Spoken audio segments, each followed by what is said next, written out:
Aquarius Risings December 2022 does start out fairly social, fairly energetic, but ends with a lot going on internally, showing that you are turning inward during the holiday season. If you're excited to dive into how this December 2022, the last rising sign video of this year, is going to play out in your life, do make sure to like, subscribe, and hit that notification bell so you're always updated for what the stars have in store for you.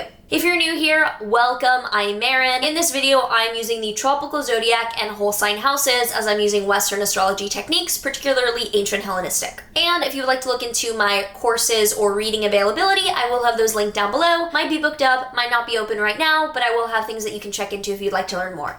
So we start out the month from the 1st to the 2nd with Mercury in your 11th house, scoring Neptune in your 2nd house. A lot of really social, really energetic planets in your 11th house of networking and socializing to start out the month. But a square to Neptune in your 2nd house shows that there's confusion with finances and these people. So do be clear, be, upfront about anything financial. You might be being misled. On the 1st, also, Venus in your 11th house will oppose Mars in your 5th house. This looks pretty classic, like the girlfriend or the boyfriend doesn't get along with your friends, where there's some tension between either your dating life and your friends or your creative projects and the way that the audience is receiving them. So something that you're valuing very close to you, either your significant other or your creative projects, is not well received by the masses, either maybe your friends or the general public. On the 4th, Venus in your 11th house will score Neptune in your 2nd house. Be careful about getting your hopes up around something that could seem too good to be true, around how your friends or your audience is thinking of you, and also the finances connected to that. On the 7th, there is a full moon in your Gemini 5th house. Now, this full moon is fairly aggressive. It's exactly conjunct Mars,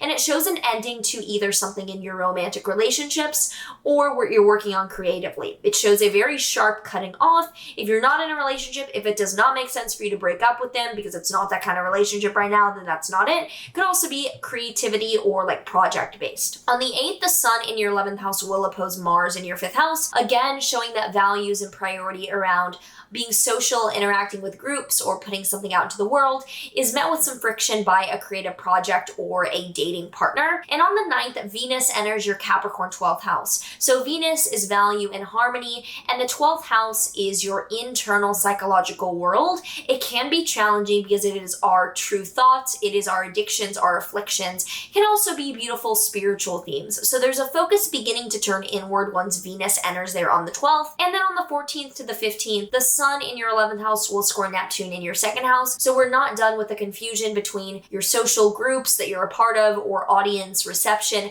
and also some confusion around finances. From the 17th to the 18th, Mercury in your 12th house will trine Uranus in your 4th house. This is lovely for showing that your need to go inward is met with a lot of sudden support by your family or the people that you live with. On the 20th, Jupiter's re-entering your Aries 3rd house. So over the summer, you had Jupiter, planet of expansion and growth, in your 3rd house of day-to-day routine and productivity, showing that you got on top of your shit during the summer. You're now re-emerging with that same priority, either to continue on with a writing project or day-to-day content, or to get back into the swing of being really productive. Then from the 21st to the 22nd, the sun will be in your 12th house, scoring Jupiter in your 3rd house. This is lovely for your internal world, very positively affecting your routine or your content or your writing. Kind of like going within is giving you inspiration on what to write. And on the 22nd, Venus in your 12th house will trine Uranus in your 4th house, again connecting your internal mental health and your family being in support of that. And on the 23rd, there's a beautiful new moon in your Capricorn 12th house, a new beginning that is grounded, that is practical, that is goal-oriented, but for you it's internal. So it might be that you're embarking on a new mental health journey to support your external manifestations, or you're changing something spiritually in order to attract more abundance and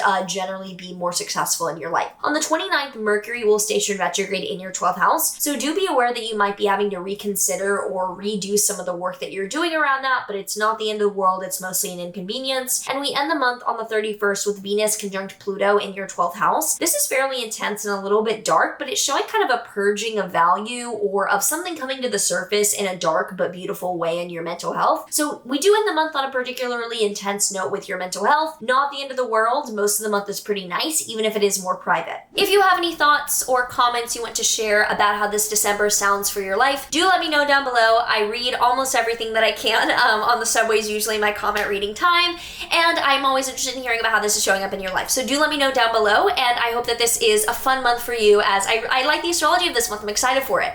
The tarot card that we have here for Aquarius Risings is the Hierophant reversed. So the Hierophant usually shows a mentor or getting someone knowledgeable to teach you.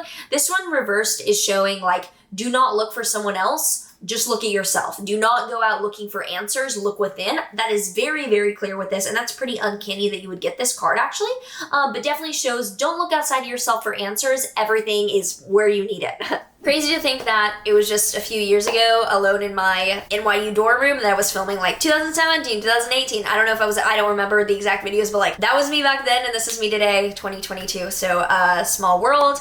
I will see you in the next one though, next year technically. Take care. How there is one